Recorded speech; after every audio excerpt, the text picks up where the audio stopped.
All right, guys, listen up. We're going to go over this test. First off, skill 8A.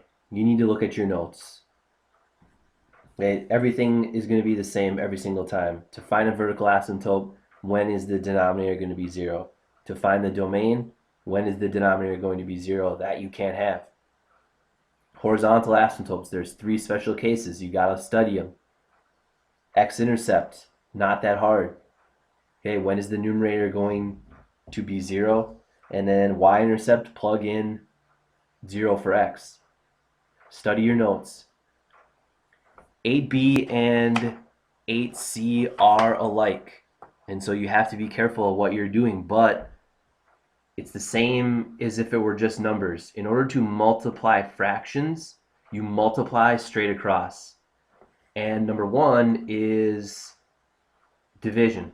So what are we going to do? We're going to change this into multiplication by simply flipping it over. So I have an x minus 3 on top, and then on the bottom it becomes x plus 5. Okay. These are the same thing. Multiplication is just division with reciprocal, vice versa. So now what do we need to do here? We need to factor. So chapter 4, you have to know how to factor these things. What multiplies to negative 20 adds to 5. It's x plus 5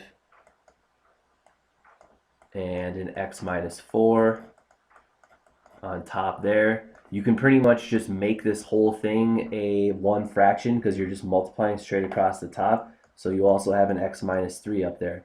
Okay, might as well put it up there now. In the denominator, what multiplies to negative 12 adds to negative 1. It's negative 4, positive 3. So we've got x minus 4, x plus 3, and then there's an x plus 5 on the bottom already, and we'll just put that in there. And now you cancel. It's 2 steps. Factor, cancel. What do we have on top and on bottom? Factors. We've got an x plus 5 and an x plus 5. We've got an x minus 4 and an x minus 4, leaving us with x minus 3 on top and x plus 3 on the bottom. No least common denominator. You don't need to have the same denominator. You're just multiplying across. All right? Over here, it's about factoring. Okay, so here it is, factored. Again, you need to be able to do this. You're at the end of your 10th grade year. You have to be able to factor a simple quadratic. Okay, what multiplies to negative 3 adds to negative 2. What multiplies to negative 10 adds to 3. These are simple quadratics. Okay, factor them. Practice it. Chapter 4, go find factoring. 2x minus 4, that can be factored. Okay, you need to factor everything, and then you can multiply back in the end. But it turns out that there are factors here that we can cancel, and this leaves us with just an x minus 3 on top and a 2 on the bottom. All right. Remember, these are terms right here. This is a term and a term and a term. You cannot cancel terms on top and bottom. That's why these x's are not canceled. Okay? And these 3's do not cancel either. We do not cancel terms, we cancel factors, things that are multiplied together. Okay, that's skill 8B. Skill 8C, we need to add or subtract fractions. And in order to do that, you need to have common denominators. Okay, it goes back to when you first learn fractions. If you add 1/2 and 1/3, you cannot add these until they have common denominators. That's what you need over here. All right, I factored it. X squared minus 9, that's a perfect square. X squared plus 5x plus 6, what multiplies to 6 adds to 5, that's 3 and 2. All right, we do have some common elements here. We've got an x plus 3 in the second one, and x plus 3 in the first one as well.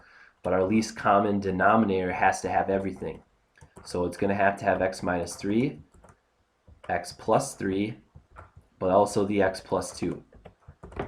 Your goal right now, after factoring, is to make each denominator have this. So what do I need to do to the first one, this first fraction, to make this have a denominator that looks like our LCD? Well, I need to multiply in an x plus 2. So I will do that. Top and bottom, I'm just multiplying by 1, but it looks like x plus 2, but since it's the same on top and on bottom, it's really just 1. Okay? And then over here, what do I need to multiply in? I've got an x plus 3, I've got an x plus 2, I'm missing an x minus 3. So I multiply that in right here. Now, you have parentheses around here, you will need to FOIL this. You can just distribute the 4x to the two things here. Alright, after you distribute the top, 4x squared plus 8x, FOIL this top over here on the right side. You've got a 3x minus 1 times an x minus 3. That ends up with 3x squared minus 10x plus 10.